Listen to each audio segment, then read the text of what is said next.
you think I was a jerk because I was like, yo, you ain't got no guests on your podcast? And they were like, nah, it's just me. And I was just like, all right. That's not a podcast. That's just that's a monologue.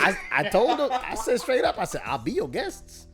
I'll be one of your guests. Like, you need some you don't got to do this by yourself. Like, bro, like. Well, anybody can start one now. So, it's like when the barrier to entry is low, it's like, and that's the sad part because it doesn't affect, in my opinion, it doesn't affect the quality. It affects the quantity. Just the quantity. I think there are good things out. Like anytime everybody has accessibility, it just makes it harder to find quality. It doesn't eliminate the fact that there's quality. There's more noise. Yeah, there's a lot more noise to shuffle through, right? Yeah. Like when like back in the day when not everybody had the equipment, it was just like, all right, you had to have a whole radio station, a whole studio. You had to have a whole studio and all that. Right, you can just go on Amazon, buy 2 mics and a controller. You don't even do that. You can record it from your iPhone, bro. You can record from your iPhone, bro. Yeah. So. Like, people be doing Instagram videos straight from their iPhone with the wired earbuds, iPhone bro. Mic, ain't that wild? With the wired Apple mic, yeah, bro. Like, with the wired earphone mic with the yeah. That's wild. Yeah, dog. Heathen Radio. Let's go, boy. We're back again. All right, episode 5. My name is Andrew. I'm 34 years old. I'm a member of the Mount Pisgah Seventh-day Adventist Church in Miami Gardens, Florida. I'm here with my co-host Matt. It's your boy. How you doing, bro? Matt, bro, age 34, member of, I believe, the Maranatha SDA Church in Miami Gardens, and we are back, y'all. Episode 5. What's the topic we got today? You need to get on that, bro. Find out where your membership actually is. Nah, I'm gonna call the people one day and figure it out. And what's the topic though we got today? Member abuse. All right. Member abuse. It's right. Like it's break that down. And that's this. We might have a hot one on our hands today because it's. I've been thinking about this topic for a really long time, and what the thing I keep coming back to is that we as believers are supposed to be in the world but not of the world, right? Right. Well, in the world I get compensated for my skills. But in the church I don't.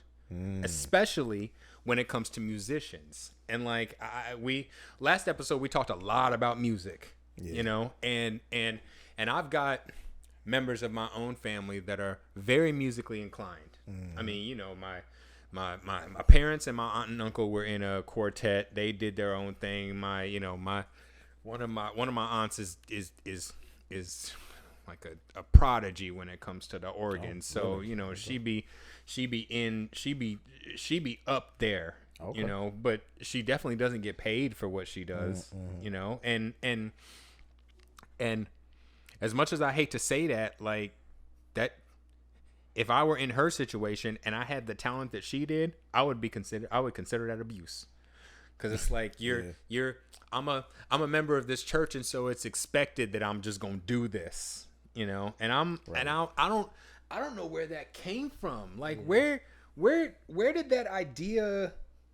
I don't know where it came from. I don't know why it happens, but I'm hoping we can get into it today because it bothers me. Yeah, it really does. Like this topic makes you want to tackle a bigger problem with the church, and people don't consider this a problem, but there's an issue with humility and guilt in the church that I don't think is addressed enough. And I think a lot of us that are raised in the church, we end up leaving. Even if we end up leaving the church, we end up with this level of humility and guilt that is way higher than the average civilian that didn't go to church. Adventist guilt is definitely a thing. Adventist guilt is definitely big a thing. I almost want to have a whole episode on that because I haven't heard no sermons about this yet.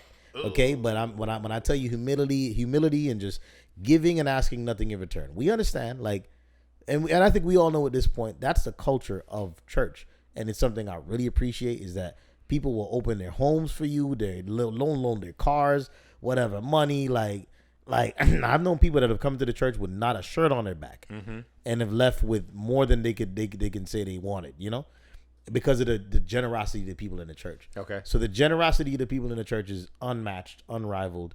If you like, and I think that's what kind of helped my parents as immigrants coming from Jamaica is it was the generous platform that the church made for them when they reached America, when they reached Miami from Jamaica. It was almost like a community that was just trying to help each other build, and so there's a level of humility that you have to have in order to give everything, even when you don't have it to give. Yeah. And I think that's expected. in the church. And when you don't give it, it's Expected from who? all members. The members expect the No, the church generosity. expects generosity from the members. The church expects The generosity church, from the church members. demands generosity. I think from I the can. members. I think. Yeah, it demands is a better word. I think. Yeah, I mean, look, we've all seen grandmothers that go to church every day.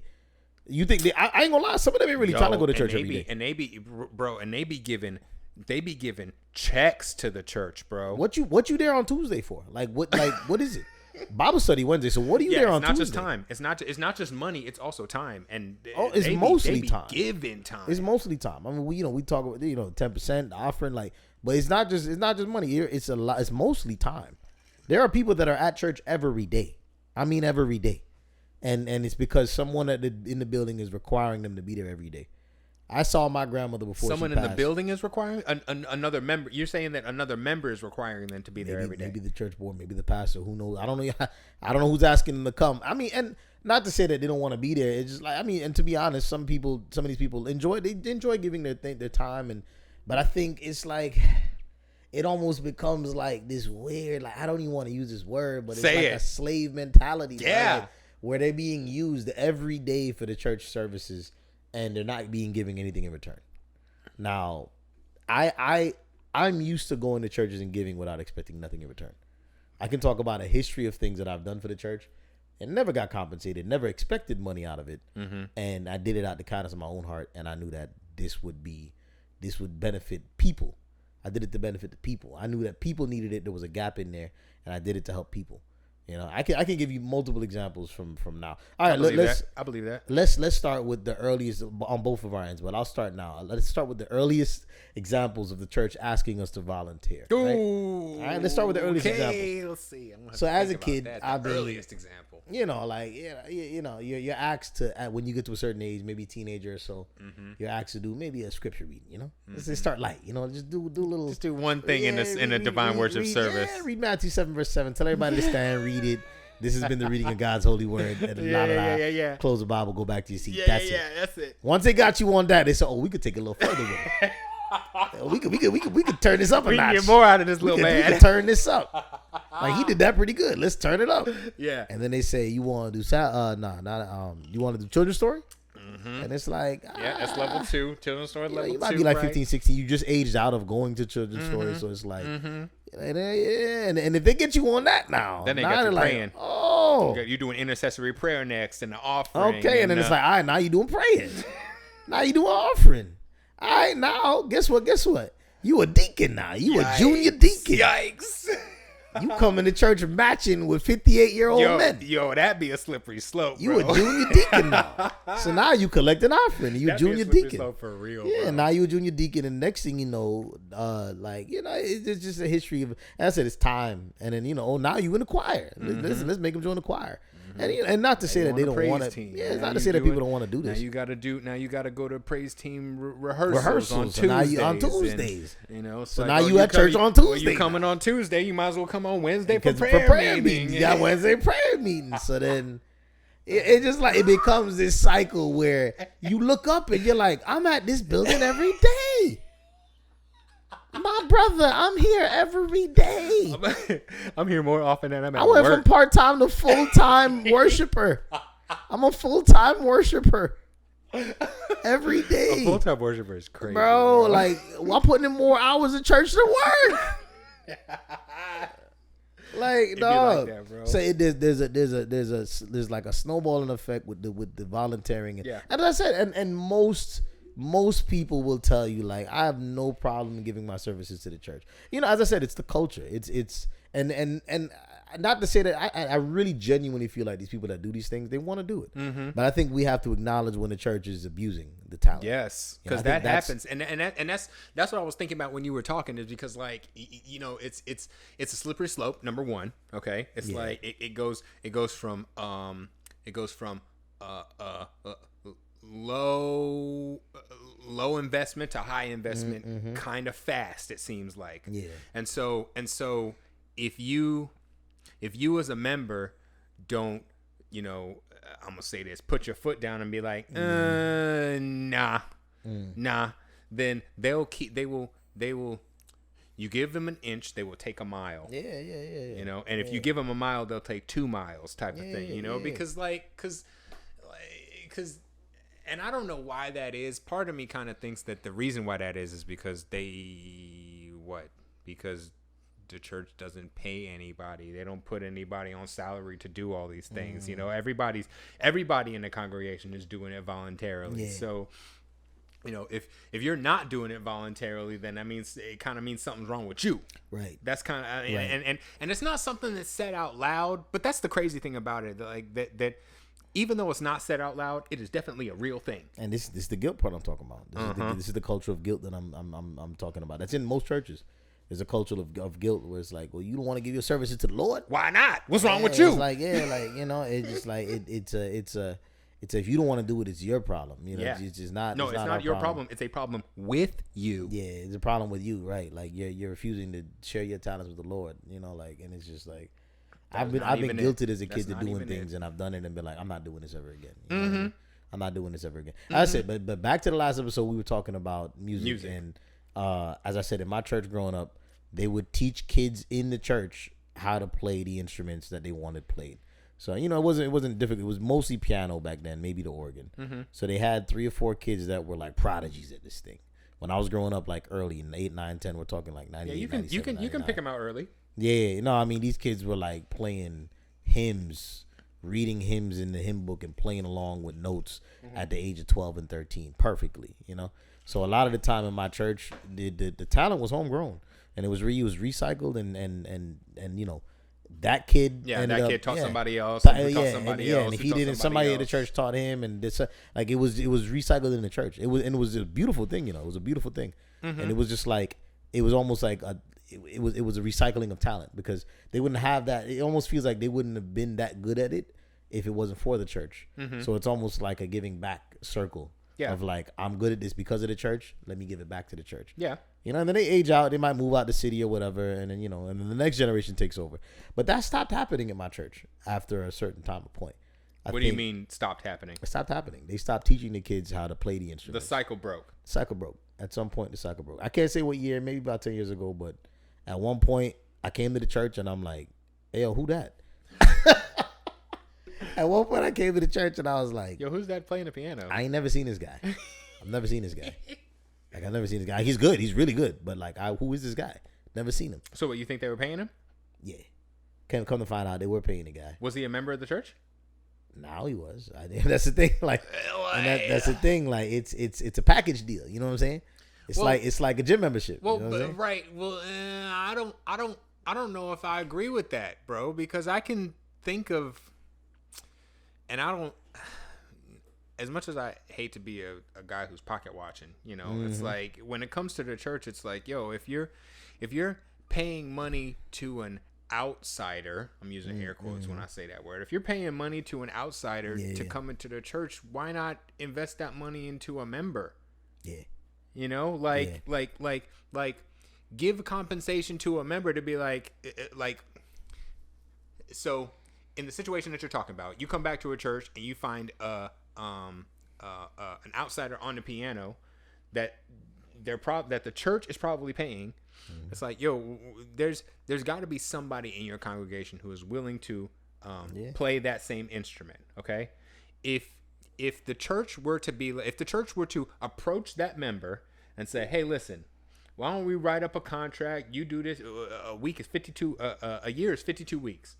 For 52 weeks, you come here every Sabbath and you play such and such. We'll give you such and such amount of money. And after a year, if you don't want to do this, no problem.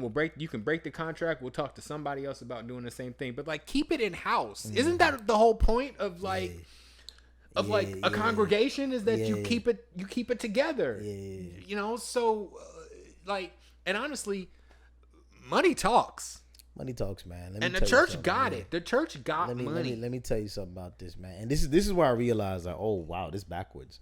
When I started seeing Adventist musicians. Remember, I told you, music in the Adventist church is something special. It's the biggest tool we have. If you ask me, it's the biggest tool we have. Oh yeah, I agree. I've seen Adventist musicians decide to go play for other churches, Sunday churches. Why? We call them. Why? Because they pay.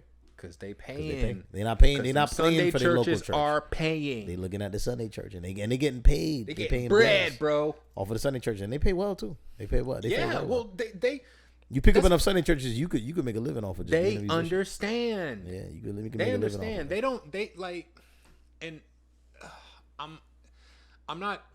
I am kind of bagging on the Adventist church, really, because when it comes to Sunday churches, like they recognize the reality of the situation. It's like, yo, if we want quality musicians, if they gon' they're the quality musicians is coming from the Adventist church, and if we gotta pay them to bring them in here, so be it. So be it. Yeah. You know, Yeah. but it doesn't seem like our church wants to do that, which is crazy to me, which is why it comes back to the whole title of this episode. It's like member abuse. It's like that's and maybe abuse is too harsh of a word, but it definitely is. It's definitely taking advantage of members. Yeah. Yeah. You ever had a grandmother that cooked for the church? Yup. And, Yes. Yes. I mean, and we had a couple of older like women that would cook in my church, and I mean, you'd have thought that was like you go in that kitchen, man. You had remember they're cooking for 300 people sometimes.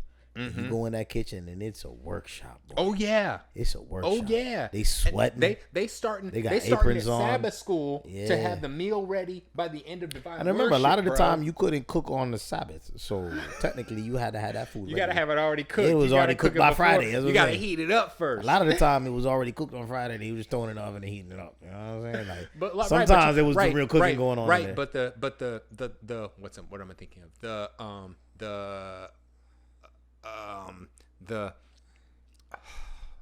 The extras, setting up the table, putting up the chairs, setting up chairs, tables, any decorations forks, that need to knives, happen, decorations, and desserts, all this kind of stuff. Desserts and that mixing the punch. I don't know if you ever been part of like event planning, but like that takes time.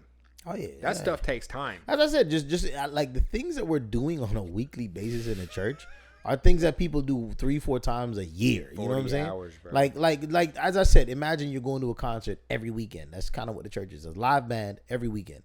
Every Saturday you're getting up, you go and watch a live band, and you're eating a full buffet of food. It definitely is a buffet. If you got it's a buffet of food, man. And I don't let me lie to you, Adventist people be throwing down, man. They do. Yeah, I'll agree with you there. I never saw like people be like, "How are you a vegetarian?" I'm like, what am I missing? I had no reason to eat chicken because we be throwing down in the foyer after church, bro. season, boy. Like, and you know, and a lot of the time you don't know what services are getting paid for, what services are, because I mean it's a really it's a humble thing to participate in the church. All right, so I'm gonna ask you, Andrew, what was your history as far as volunteering in your church? So let's see here. I think it probably started similar to what you mentioned, where it started as a single portion of the divine worship service, probably like something small, like reading the scripture or something that was difficult to mess up, right? Because that's how they always start you out. They start you out with something real easy, you know, swarm you up, get you in front of the crowd, right? But I think where it switched for me, because at some point, probably around high school, maybe late high school, I was doing like a communications degree in Chicago for a while, right. You know, and so when I came back, they was like, "Oh, you in communications? Why don't you run the AV? You can do these microphones." And you know, never got me. Yeah. And I didn't necessarily mind it because it was low responsibility. It was like I got to sit at the back of the church. Like all I had to do was make sure the recording was fine and all that kind of stuff. But I never get paid for that, you know. And I don't ever think that I necessarily expected to get paid for it, you know. So you know, that's neither here nor there, I guess, at this point. But at the same time, like once it came time to like take the next step to like the junior deacon or to like become part of the administration of the church, I was like, nah, no thanks. Nah, no thanks. But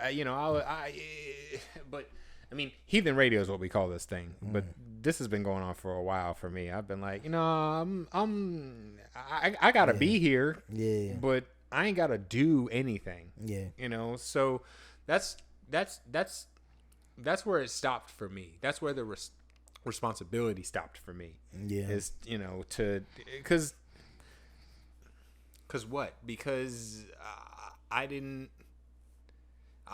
there was no benefit for me after this. Yeah. There was no benefit for me to be. You can't put that on a resume. You can't You're not getting paid for this. You're not it's. They're asking you to do this. I mean, but and okay, if you asking me to do this, I can say no. Okay, but be honest. Have you ever put any volunteer church work on your resume? Like earlier, like when you're like 19, 20 years old or something. I did. I did. But it was audio visual. It wasn't anything. Yeah, you didn't mention who it was for or whatever, right? No. I told him. Well, there is a certain amount of weight that comes with saying that you did something for a church because because the implication is you did it voluntarily. Volunteering work, yeah. Usually you put it in the volunteer section on the resume. Exactly. Yeah. Exactly. Yeah. So there's a level of that's useful, but it's nowhere near as useful as if y'all would have paid me. Nowhere near, because if you pay me, it goes for in the it, same section as the internship. It goes in the same section. It's free It's an internship. That's it, bro. That's it, bro. You pay me for it, and I gotta put that above the line. I gotta put that above the fold. In That's a whole other section on your resume, right?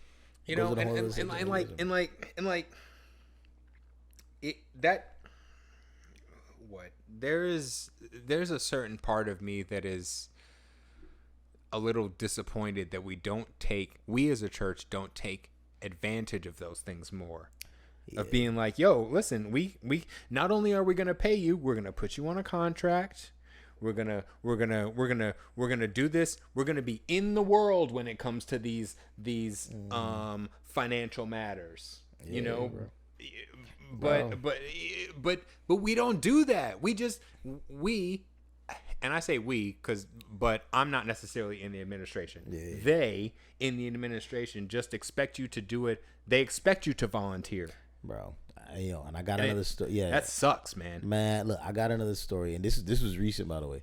This one I came to visit you in Vegas. I think this was the last time I came out there while you were out there. By the way, I landed. I might not have been when you were out there. I remember that church. I think it would have been when you were out there. We drove by that Adventist church, not too far from my house. I remember that. This funny because no, it wasn't a church. It was a school. It was an Adventist school. This story has almost nothing to do with Adventism. It's funny because I landed in Vegas and I got an Uber. Okay, and when you get an Uber driver and you're just like, what? Like you're just like, how am I talking to this person right now? Yeah, the Uber drivers in Vegas be wild. Yeah, bro. I get in there. I think she's Hispanic. Colombia. I can't remember where she was from, but we got into talking, and I don't know. The topic came up about what I did for work. I told her I do photos and videos. She's like, oh, my son does that too. It was like in probably mid-40s or something. And I'm like, oh, what's up? And so she's like, oh, my son looks like he's about your age. He does the same thing too. I said, oh, who does he like shoot for? His church. And I said, like, is it like a part-time thing or does he do it full? And the mom said, nope, he does it full time. Yeah. And he gets paid for it. He says he shoots for a mega church in he does audiovisual for a mega church in I think Atlanta or something. I can't remember where, but he does audiovisual for a massively sized church and makes a living off of working. How much do you think church. He was making? I don't know. Speculate. I don't know. Maybe I don't think more than 50. Well, 50K would put you in the middle class. I 50K would put that man in the middle class. I mean, I would like reasonably think 40, but between 40 and 50. I think 50 is the high end, to be honest with you. Sure, but it's possible that kid was making 50K. He's doing it full time though. The church could put that kid in the middle class, bro. Yeah. No, like this is a really tricky topic to touch. Why? Me and my sister talk about it all the time. Okay. Because we don't believe that the Adventist Church uses their financial resources properly. No. We don't believe that the Adventist Church uses their financial resources for the advancement of their members like they should. I think it's too much outreach, but that's going to be on the next episode. Yeah, it's a lot of expansion. Yeah, we spoke about this, where it's a lot of outward growth and not upward growth. It's like they're not pouring the money back into where the money's coming from. Yep.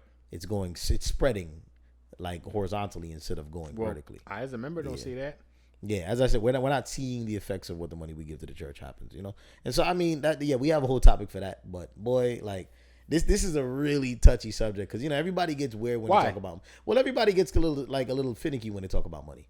Money's always been a touchy subject, especially in the church, because as I said, everything is expected to be guaranteed. And volunteered and given and humbly, humble servant type vibes. That's not what the Bible doesn't call us to be humble servants. It calls us to be stewards of our talents. Yeah. And I mean, look, I remember I was asked to draw a mural in the church lobby, like a massive like 40. How much would the state of Miami have paid you if you were going to do a mural? I wouldn't even pay. Downtown? I don't even remember. I remember it was me and another guy. Shout out to the other guy.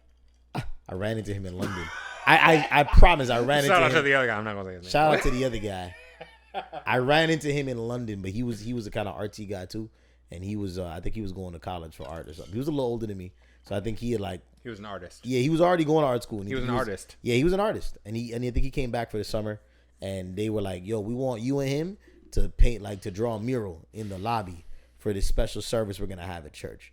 And I remember they rolled out this big old piece of paper, like it was a paper on a roll, and they were like, "We want you all to draw on this and sketch on it." Yeah, I shout 20 by 9 or shouts whatever out to this guy. By the way, I haven't seen him in 15 years, bro. And guess where I saw him? He'll come back around. In London. I saw this guy on the street in London. Drew, I can't make this. It's so funny we're talking about this topic now. And that's a whole other episode right there, because the way that your roots will come back to haunt you. Oh, yeah. Especially the Adventist church. Oh, yeah. You can go across the planet. That returnal energy is real, I went across the planet. This dude spotted me in a crowd outside across the street. That's wild how that happens. And I haven't seen this guy in about 10 years minimum. Mm-hmm. I think he's been living outside of Miami for a minute, so I haven't seen him. His family still lives in Florida, so I used to see them every once in a while. But I think this guy, wow. Mm-hmm. Bro, there's something spiritual. There's something on a spiritual level that connects us. Being part of this community keeps people coming back into your circles for sure, without a doubt, and that's powerful. Strongest network I've ever been. That is powerful. Strongest network I've ever been a part of. Bro. But it's not.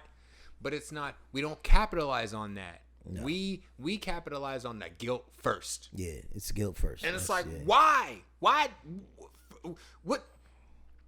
What's the point? What's the point of being?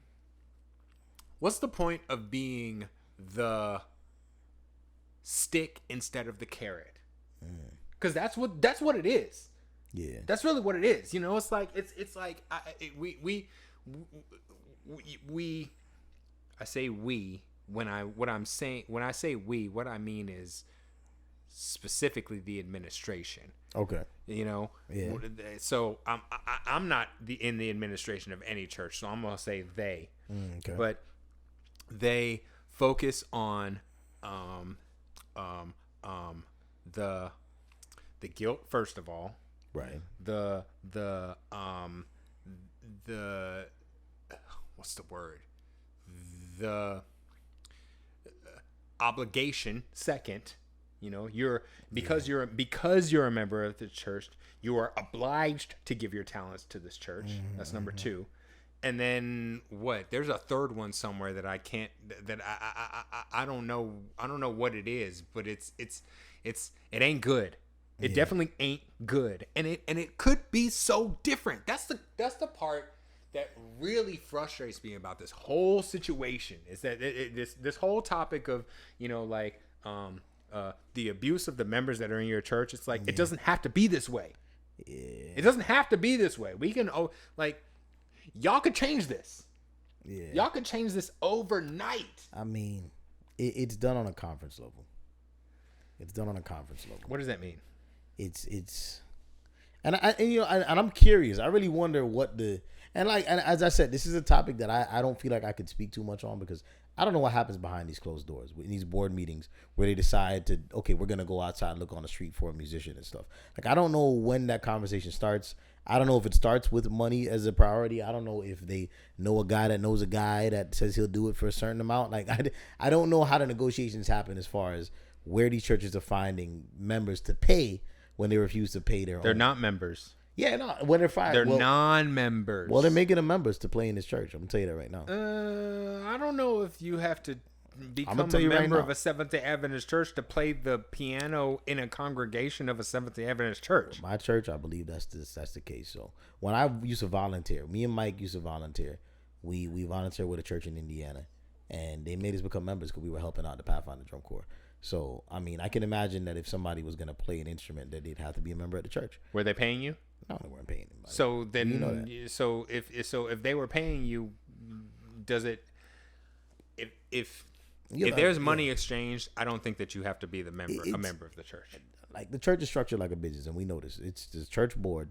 Church board makes decisions on a whatever weekly, monthly basis, whatever, and decides who is who's going to have to do what, I guess. And at some point, that church board came together and said, these guys got to get memberships at our church if they're going to be volunteering. Okay, and so I guess then here becomes my question. So if that is the case, well, let me back up. Because the state of affairs that I see it presently in our congregations is that there is the number of members of the congregation has been steadily shrinking. Okay, so the pool of viable musicians, orators, administration, cooks and cleaners, janitors, all that stuff. That pool has been shrinking. So it has forced the administration to look outside of the membership for those services. Okay, Right. The basic services that are required to maintain a level of service. Right. Okay. Right. And that could be the divine worship service. That could be prayer meeting. That could be keeping the church clean, vacuuming, all that, all the stuff that's required to keep the I want to say business, but it's not a business, to keep the establishment afloat. Okay. Right. They're not finding enough of them in the congregation anymore because the congregation has been shrinking. Okay. Right. So in order for them, the administration, to convince outsiders to come in and maintain those I don't want to say things, but and maintain those things that keep the church afloat. Yeah. They have to pay them. They have to give them compensation. Okay? But back when the congregation was larger, okay, they got those services for free. Yeah.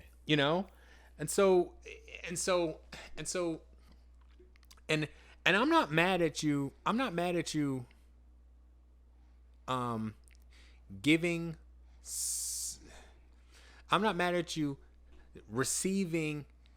When I say you, I say the administration. I'm not mad at you, the administration, receiving a service that somebody wants to volunteer. I'm not mad at that. Not even a little bit. Okay. If somebody in the congregation wants to vacuum the floors for 3 times a week for no money, fine, no problem. Go for it. But if you can't find somebody who wants to vacuum the floors in the sanctuary 3 times a week, then instead of paying an outsider, why not present that task why not present that task to the congregation first? Why not present that to the congregation first? Because it doesn't seem like that's what they're doing. Nah, I mean, what do you like? What It does. What do you think? I'm just talking this out, but what do you think? I've seen church with, like, simply put, with immigrants that come in and they have paperwork issues and all that, and and the church might say, hey, yo, you cut this grass, we'll just give you some money on the side. And Yep. Next thing you know, they're doing landscaping for the church. Yep. And it's they're And not I'm not living mad at off that. of it. And I'm not mad at that. They're not making a living off of it. But I know multiple churches that have a groundskeeper, and the groundskeeper kind of just came in on a whim. Not This much going tropical on, climate is something wild. Y'all need a landscaper out here. bro. Like the way it's been raining too. Yeah. So yeah. Nah, and we've had the same landscaper at my church for like 50 years, man. This guy's been there forever, and they pay him. I know they pay him. I don't know how much it is. I'm sure it's not. He wouldn't much, do it if they didn't pay him. Is he a member? I mean, he probably would. Is he a member? He's a member, fully member. Yeah, I mean, he's been there for like 50 years. He's definitely a member, 100% sure. But it's like, okay, we could even look at a deeper level at the Adventist ecosystem and talk about Adventist education and the teachers that are getting paid for Adventist education. Well, right? teachers in general aren't getting paid. Teachers aren't getting paid a lot, but we understand that Adventist teachers are getting paid even less than the public school teachers. I'll agree with you that Yeah. they definitely. This is just speculation, but I agree with you there that Adventist teachers are getting paid less than public school teachers, without a doubt. They're getting less. I'm willing to argue that. So if that's the case, then why do you think they're paying them less? And I think it's and as I said, I think it's at a bigger level. As I said, this is a topic I don't want to speak too much on because I don't know the details, but from what it seems like is that we can speculate. If somebody somebody speculate. If somebody in the administration got something to say, you can reach us at heathenradio@gmail.com. Send us a message. We'll be happy to put out something different. And about I can speculate, and you could read like Adventist World magazines, and they'll tell you, where the money's being distributed. They'll give you numbers on a pie chart and tell you, 30% of it's going to outreach, 40% of it's going to education, whatever, like 50% is going into food, to feeding the homeless or something, whatever. Like they'll break it down and tell you where all the money is going, but it feels like a lot of it's not returning back to where it came from at some point. I mean, look, I've heard people have. It sounds like what you're saying is that it's not returning back to the members that gave it. I've heard. I mean, because does the church get any other funding other than the members? No, that's from what I know, that's it. Tithe and offerings is where they get their money from. As I said, and if you look at it from a business perspective, churches are 501(c)(3)s, and they're nonprofit organizations. Sure, and they get tax advantages. Yes, I agree. Eligible for tax. So their overhead is lower, but where does their income come from? Yeah, and when you look at the church as a business, it's actually a much different perspective at churches when you look at them in the business. But you have to understand why? The Adventist church. But the Adventist church What's different? The Adventist church has a governing overhead. Like they have the conference, and the conference determines when the church gets. There's a hierarchy. Yes. Yeah, there's a hierarchy, of course. So the church doesn't really have much say as to what money they get to play with. The individual church doesn't really have much say. The church has to prove a certain amount of numbers in order to get that funding. So they have to have a certain amount of membership. They have to have, it's a bigger system that I understand is and it's way bigger than what we see. But as I said, I'm curious as to what the process is when they decide to pay people outside the church for services. Yeah, right, exactly. Because I agree with what you're saying, that there's definitely a larger body that makes I'll say national decisions. Right. I'll agree with you on that. I mean, we can see that from how often they change pastors from church to church. Yeah, you know what I mean? Yeah. That's obvious that happens. But my point is that I think that larger body is disconnected from the reality of the individual congregations. Okay. Does that make sense what I just said? No, it is. I mean, and look, we've all seen pastors get traded, and it's like draft day, and we're like, yo, what the heck? Like, why did y'all take him, and why does he? It's like, what? What qualifications does this guy have to lead I at every point in someone's life, they've been in the church and had their favorite pastor switch and been like, yo, who's this guy? It changes the whole congregation. Yo, who's this? Yeah, it changes the whole congregation. The whole spirit of the church is different. Or half of the church will leave most of the time. Half of the church will leave. And if they can, they'll go to where the old guy went. And if not, like, it's just like, we've all seen the board and the government of the church make decisions. The government of the church. No, it's a government. You have to understand. It is. Any business, like once it gets to a certain level, you have a board of directors, which is AKA church board. No. It's not the church board. It's like divisions and it's like a franchise or something, right? All that kind of stuff. Each church is a franchise. It's not it's not the individual congregations that are making decisions. Yeah, and you want to hear something wild? Here's something that I proposed. Something that I proposed not too long ago. So, I can't remember who it was. There was some Adventist schism that happened from some pastor who was doing dirty to the congregation or whatever. And so I was like, yo, okay, well then, and what happened, I think, is that the I want to say it was the union that the church was in, instead of, well, I think the union essentially decided to remove that pastor from the congregation they were in and transfer him to a different church. Okay, because of the, specifically because of the allegations and all the extra stuff that came about. Okay, so but I think that's the wrong way to do it, because if I were in charge, what I would have done is say is go to that congregation and say, all right, hey, listen, here's what we can do. We can, you as the congregation can vote to keep the pastor that you have, knowing all of the stuff that happened, okay? Or you can vote to receive a new pastor from a new pastor that we, the administration, choose for you. Yeah. Does that make sense? Yeah. So and that cuz and I think that solves a couple of different problems, you know. Number one, it gives members more authority. Yeah. Cuz that's, I think, the base cause of the problem that we have here is that members don't have any authority to really do anything other than pay tithe and offering. That's all we got authority to do is give y'all money.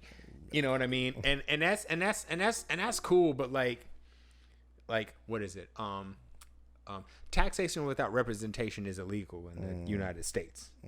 So that was what it would do. Number one, it would give the members representation, okay, over their own congregation. Yeah. You know? And additionally, it would also send a message to those that are outside the church. It's like, hey, yo, because there's only two possible options. Either the members vote to keep the pastor or they vote to remove the pastor, you know? And if they vote to keep the pastor, then like, hey, then that's a bigger question of like, yo, how, like, is it because he's good? Is it because we don't care what he did? Is it because we don't believe the, allegations? Like, that's a bigger, that brings forth its own questions. But then if the congregation also chooses to remove that pastor, that also sends a message where it's like, hey, listen, we not here for any of that. We're not here for any of that mess. None of it. Okay, so if you want to come here, that's cool, but just understand we not going for it, you know. Yeah, bro. And so but the bigger point that I'm trying to make is that there are ways to improve the system that we have. Yeah. But it seems like, I'm going to say the administration again, they are choosing to remain in the past rather than attempt to, what's the word I'm looking for? Amend the methods that they have, which is what leads to the whole point of this conversation is member abuse. Yeah, and I mean, and look, like, does that make sense? What I just said? Yeah, no, I get what you said. I said a lot of things. No, you did, but like, and this all comes to like the argument of wealth distribution. Like, are they distributing wealth properly? But as I said, it's is so that the many, question? Because I got an answer for that. Nah, apparently no. Okay, like, and as I said, this is a topic that's sticky for me because I don't know the details of what happens in a lot of these rooms. Okay. Like a lot of us don't. A lot of us don't know what the money's going to.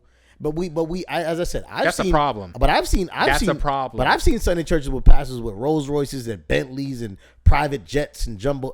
And their members ain't saying nothing. I have yet to see their members are in church. But let me tell you, their members are in church religiously every Sunday. And I don't know if it's just a humility thing, clapping and praising. But have no problem. Have you ever seen a Seventh-day Adventist pastor with a really nice car. No, because pastors don't get paid much. The money doesn't go, the money that the members give to the church, to their congregation, doesn't go to their pastor. It goes to the conference administration. And the administration trickles it back down, right? Yeah, but less. That's so wild to me. Like, yes, but it's not even what the congregation is given.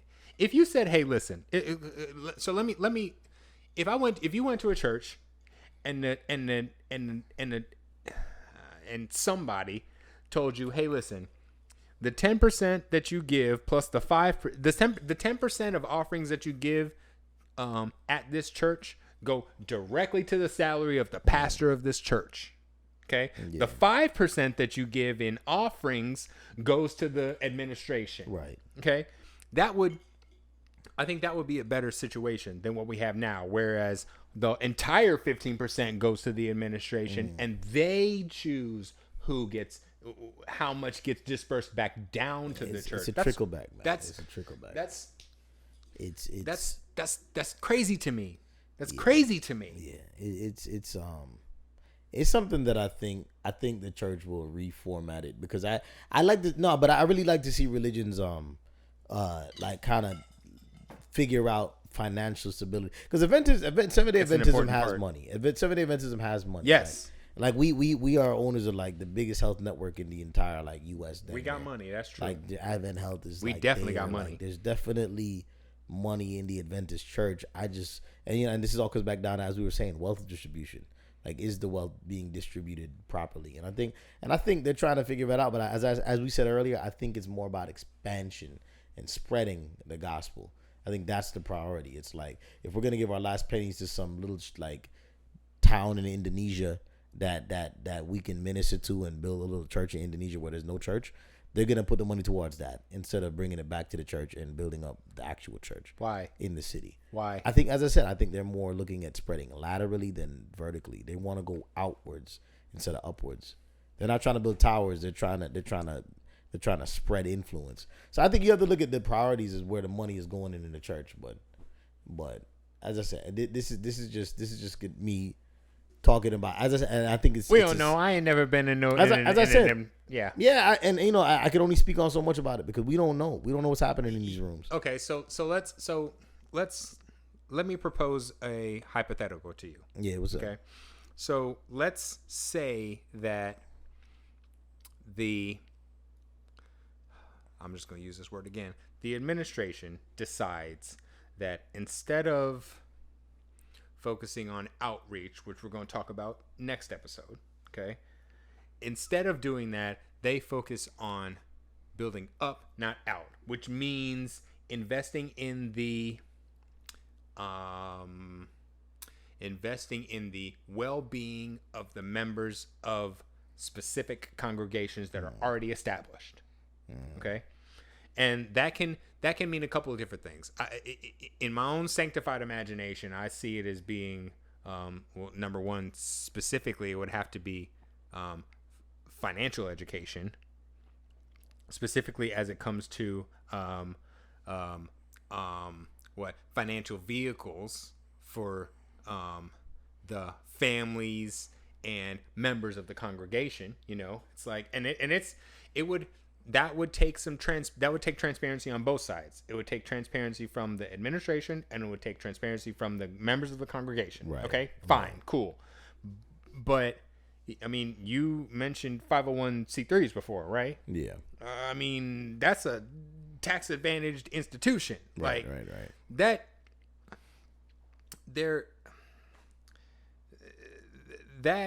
is a powerful tool that is definitely not being used optimally now. Would you agree with that? No, I could. Yeah. Okay. So instead of focusing out, it would send a message to me as a young adult who attends church primarily virtually, and who consequently doesn't give tithe and offering to the church that I'm a member of. That would send a message to me that would say something along the lines of, we the institution, are committed to the member, elevation. Does that make sense what I just said? Yeah. We're committed to giving you the education, Right. the work experience, the capital, Right. to be able to make a mark in the additional communities that you as a member are a part of. Right. Does that make sense what I just said? Like that would make more sense to me because because it's not happening that way right now. Right. I mean, unless it is. What do you like? Nah, I don't think it's fully happening that way right now. Like, I mean, do you? It doesn't seem. What do you think? I mean, What, as I said, if that were an option for you, would you take it? That's my question. Yeah. I mean, I think anything that brings money back to the church and to the local people is gonna benefit. Like The congregation. I think is gonna. I think it actually motivate people to come to church if they knew they had an economy that they could. Oh yeah. Not like if they knew. Yeah. They knew they could provide a service for the church and actually stay in the church and get paid for the service, and like and instead of it being volunteering. Not paid, compensated. Okay, because it wouldn't because pay to me tends to implicate like money, which Okay, I mean well, you could I mean that's money, bro. We're talking about money here. right. No. Because like what percentage of the standard congregation has life insurance? What do you think? What percentage? Majority. I think definitely majority. That's what, 60% or I think more? Yeah, definitely more than 50% for sure. I think over 50. I don't know if I'd agree with you. I think it'd be less than 50%. Life insurance? Yes. I mean, remember most of the churches have older congregations too. So we're talking like I would say the majority of the congregation is over 50 as well. So I mean, we're talking about people that are prepared for the end of. I'm not talking about people who are getting Social Security benefits from the government. I'm talking about people who have their own specific life insurance for their situation. Yeah, I mean, I think it's more than half. I think it's more than 50%. I disagree with you on that one, but we'll say it's more than half. We'll say it's 60%. Okay. Yeah. What of the 40% remaining?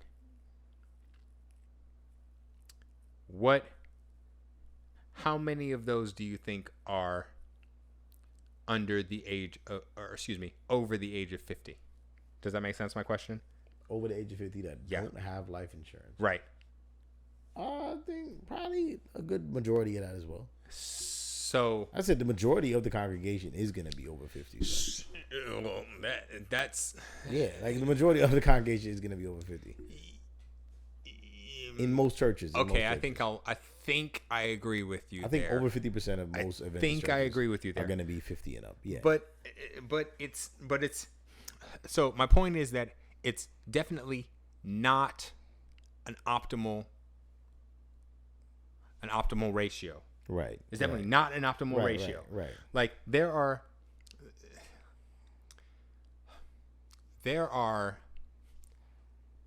tools that our church has that are not being utilized fully because we're so interested in spreading it all out. Yeah. But now, like once it's built, it's like we don't have to focus on this anymore. It's like, all right, that church has 400 or 500 members. Like we could let that one go. You know, like we need to get this new little patch of land over here that there's no members at yet, like in the middle of whatever, as Indonesia or something. They're not gonna help anybody. They're not gonna help anybody. That's gonna help them over there, but I think we're not seeing the benefits of that. That's what I'm saying. Like, and as I said, there's a part of me that feels like the church doesn't care about what's already been built. It's just they want to build something. They build it and they move on. They build something new. I mean, but even when you look internally in the church, it's like, all right, like they don't care about what kid knows what instrument. They're just like, all right, now we ain't gonna teach him. We're just gonna pay this guy outside here to just go play the instrument. He already know it. He learned it somewhere else. We ain't gotta like train him. That's why I said I value my church for wanting to train the kids early on how to play instruments so that they could invest in them. And then, I mean, I'm going to be honest, at that point, it almost feels like, all right, well, they're providing a service at this point. Like, yeah, they could pay them.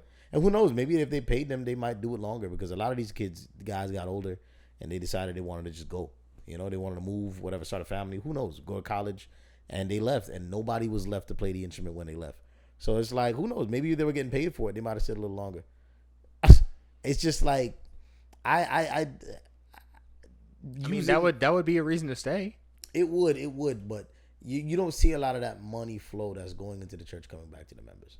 And I think that's the theme that we're talking about here, is that if the members are giving all that money, when they give services as well, they should be compensated. 10% according to the Bible, especially the old ones. Yeah, they should be compensated for their talents and their gifts and their. It is something I as a kid never understood. Like, man, like a lot of these people are spending a lot of time, money, and effort, like at this church, giving a lot of their effort, and a lot of them are not getting paid for it. And it gets weird because when you get to the real world, you almost feel like you shouldn't be asking for money. It's weird to ask for money for things that you do, you know.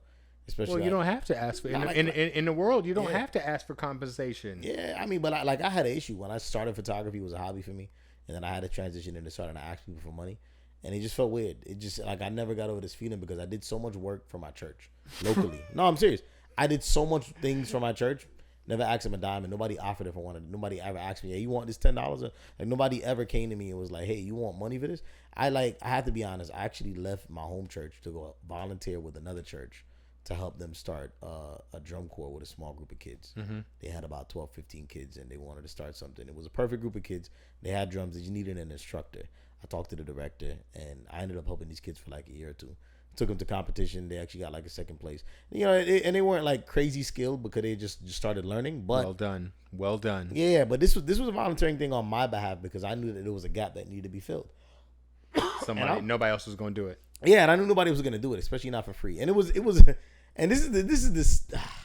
I don't really want to fully bring this up. Because, say it. Nah, because this is going to get it really touchy, people probably don't know who I'm talking about at this point. Okay, but so what? At this church, there was an individual around my age apparently helping these kids with the drums. And this is the crazy part. This guy decided that one day he was going to stop helping the kids, which understood. Maybe didn't have time, whatever, right. money, You're not whatever. getting paid for this, so he ain't getting paid. whatever. So at one point, he was just like, you know what? I'm done helping these kids.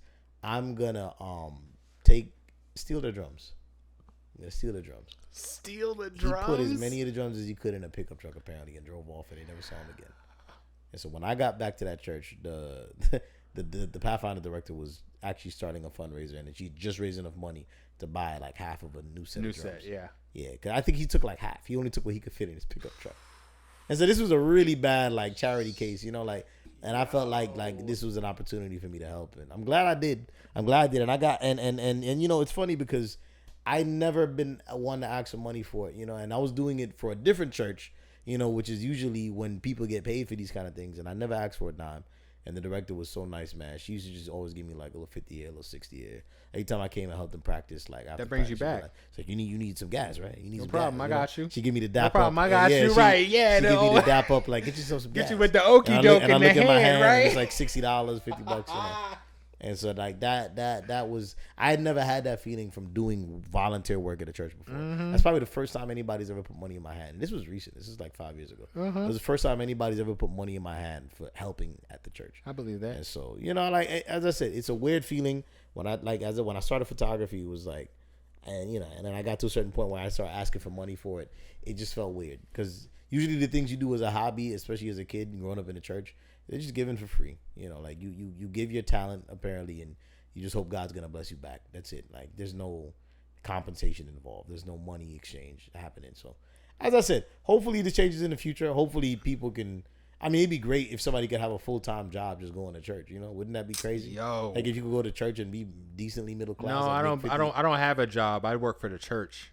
As I said, when I got off in that Uber in Vegas, couldn't believe it, man. She told me this dude worked for a mega church and at full time. Probably middle class. Did audio probably visual. In the middle class. Audio visual. He probably just does live streams, you know, probably does a little content on the side to promote different events they have. And this dude gets paid full time. He gets paid over probably, who knows? Middle class. We didn't talk about a number, but I guarantee he lives off of it. He in the middle class then. If he's living off of it, he not in working class. So I mean, I said that kind of brought me back to perspective because you know you forget that when you leave the Adventist churches, things like that going on, where people are getting paid for their services. So, yeah, man. So we began this episode by talking about specifically how non-members get paid to do things that members volunteer for, and I could see how that would be something that was relevant when the congregation sizes were larger. Yeah. But I mean, as I've said this before, man, I think we're on the verge of a reformation. Oh yeah, of course. Like, I've been waiting for it. Something that's going to shake up the entire thing. Yeah. You know, and I think part of that reformation is going to have to do with compensating members for what they do and what they give. Yeah, I would love to see it. I'm not gonna lie. I can't say I wouldn't love to see it. It would send a message. I would love to get. As I said, I did it for free, and I do it for free again. But it'd be a beautiful exchange. Way nicer if I could get compensated. Yeah, it'd be a beautiful exchange in order to get compensation. And it's funny because one of the reasons why I had to stop helping that church that I started helping was because I had to pick up a second job. Yeah, yeah. That's the funniest part about all of this. The money talks, bro. The money's talking. That's the funniest part about all of this. I had to tell the director, like, look, I want to help, but I can't. I'm doing 2 jobs right now. I was working at the hospital and at the radio station. Y'all ain't paying me. And I said, so the first one to get cut is the one that ain't paying. And I told her, I said, look, like I don't have the time to do it anymore. You know, sorry. And I tried to train some of the older kids to take over, and they ended up taking over. You know, and it's still there now. By the way, they got churches too. We're gonna talk about that. The church has got about 3 generations deep of kids now that are teaching each other, and it's a beautiful thing. So it wasn't in vain that I came and helped them out even for a year or 2. But I would have did it longer if I didn't have to get a second job. Yep, right. If y'all was paying me, I would be. I had to go to work. So that's true. Yeah, man. Well, man, we'll I'm sure somebody gonna have something to say about this episode. I mean, this is some deep stuff, man. Like as I said, I don't. Sometimes it's tricky to dive this deep because. And I would go ahead. I would love to. Yeah. I would love to speak to somebody who knows a little bit more of the intricacies of how these things, how these decisions are made, and how this happens. Because I'm just a member. Of course, yeah. I'm just a member. Yeah, I'd like to be educated on where the money. And as I said, I think the church tries to be transparent as to what they're doing with the money, but I would always love to learn more about what's going on financially. I don't know if I agree with that, but anyway, we've been going for a little while, so we're gonna have to close this out. So, where can people find you? At mb.j Instagram. That's pretty much it. Yep. Instagram's the way for you, That's huh? It, yep. Instagram's gonna kind of be the way for me too. At Legend of Andrew, I mean, I pretty much accept anybody who sends me a request on Instagram. But DM that's the best place to find me. Right? Tell them we rock with the podcast. DM right, that, man. Yeah. Tell them. Yeah. Tell them, man. We love what you're doing. You know, et cetera, et cetera. Yeah. We love to hear that. All right, everybody. I love it.